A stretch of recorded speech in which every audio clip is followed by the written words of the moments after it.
Hello, I'm the designer for my team, and this is our complete drawing for our part.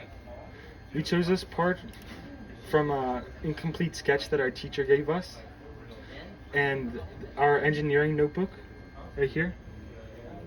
This details my thought process, the problem statement, and the approach that I took to solving this problem, including which dimensions I found most important, and it outlines my process of sketching it. I could go through here, but I will just go to my 3D model on SolidWorks. So first, I extruded a rectangle a 1/4 inch high. I filleted these two edges at the correct radius, and I cut down from the surface so the star stands 1/10 of an inch high. If I look at my sketch, the most important dimensions that I did were the linear dimensions for these fillets. That shows where each one of these points of the stars are. So these dimensions right here. I have the correct radiuses on each one of these, and I drew tangent lines to these points at the ends, and dimensioned them at the correct angles for the inside and the outside. And so these don't lengthen or shorten and go sideways, although the angle stays the same. I put equal relationships on each of these line segments. So this is our complete drawing for our part, where I have more accurately and clearly defined every part of the star, including the linear dimensions for each fillet and point of the star, the dimensions for each of the outside fillets, the inside fillets, the angles for the outside angles, as well as the inside angle, and a detailed view that points out that typically these lines are of equal length. This also shows a side view of our part that shows that it's 1/4 of an inch high and that the star is 1/10 of an inch above it. And this is our ISO view. And yeah. So onto the toolpath process. I decide to put my part in the center of my stock. So the way I did this was to create an origin plane in the center of my part and to center my stock around that part. The reason why I did this is so that the sides of my final parts will not be the sides of my original stock, so that everything can be clear cut and smooth. So the way I designed my toolpaths to be is that I would start by cutting out the shape of my part all the way from the top of the stock down to the bottom of the final part to create the shape of it, to leave a rectangle of stock on the bottom so that the machinist can clamp onto that rectangle while the top toolpaths are cutting. And once we cut the shape of the top part, we would flip over the part and cut off the rest of the rectangle stock on the top and just leave the part. And when cutting the bottom toolpaths, we will clamp on these two sides here because the star is non-symmetrical and can't be clamped. So for the origins for these two separate toolpath groups, I set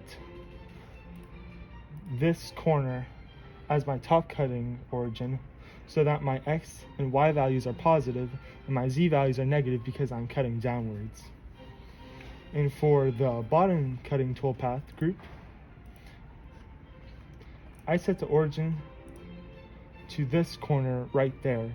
The reason why we set it to that bottom corner there is so that when specifying how deep the tool should cut, it would have the exact width that we would want the tool to be, regardless of how tall the stock is, so that there will be no lip when we flip over and reset the origin.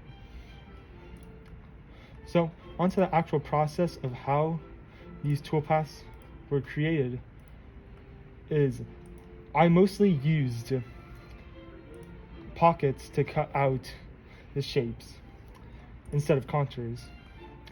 So the first toolpath I have for the top cutting group is to cut from the top of the stock all the way to the top of the star. It would just be a simple contour. And the second toolpath after that would be to cut out the shape of the star all the way down to that surface right there. The reason why we're using all these pockets is because they're very fast and simple. And we'll be using a 4th diameter tool this entire time because it's the largest tool that our machine has and can cut the fastest rate. However, after cutting the shape of the star, we have a tool change into an 8th tool to do a contour around this star because that fillet right there is too small for the 4th tool to cut out. So I had to do a tool change to an 8th tool to precisely cut that fillet right there. Once doing a contour around that star, I switch back to the 4th tool to cut out around the shape of the part all the way from the top of the rectangle to the bottom, creating the entire shape of the part. That is the end of the top tool paths. And then after those tool paths, we would flip over the part and set the origin to the bottom origin, which is set right there. And we would just have a single pocket going from the top of the stock all the way down to the surface. And that will be all of the tool paths. Now to cut our star block out, we first need to set our origin. So how we're going to do that is that here we have this block that's on the tool, which will light up as it's connected to this little block right here. When the two touch, the button lights up. So we will move the tool close to the edge until it's exactly on the edge. The edge of the tool will only be on the line. So we must offset the tool by half of the tool's diameter so the middle of the tool is on the line so the origin is correctly set. We'll do that for the X and Y origin. For the Z origin, we have a tool that we use right here where the tool slowly goes down onto the part and lifts back up, and it knows the height of this tool and it will automatically compensate for that, and our Z origin will be set directly to this line. So our origin will be correctly set to this corner right here on our part. Let's get started.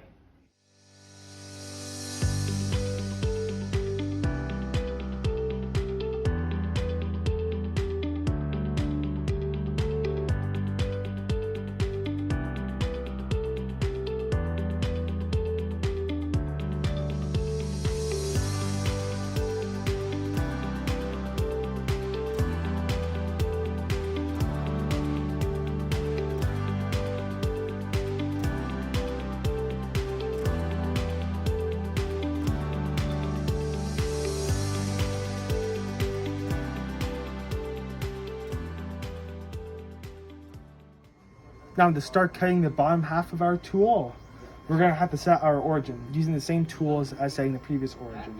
The origin this time is going to be this corner right here. To set the origin, I don't even need to have the part in the machine because our X origin is going to be along this line right here.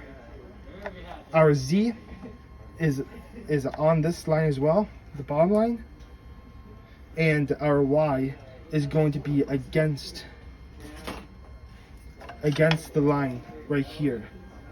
So all I need to do is run the tool next to this metal again, offside by half the diameter, and my origin will be correctly set to exactly that corner right there.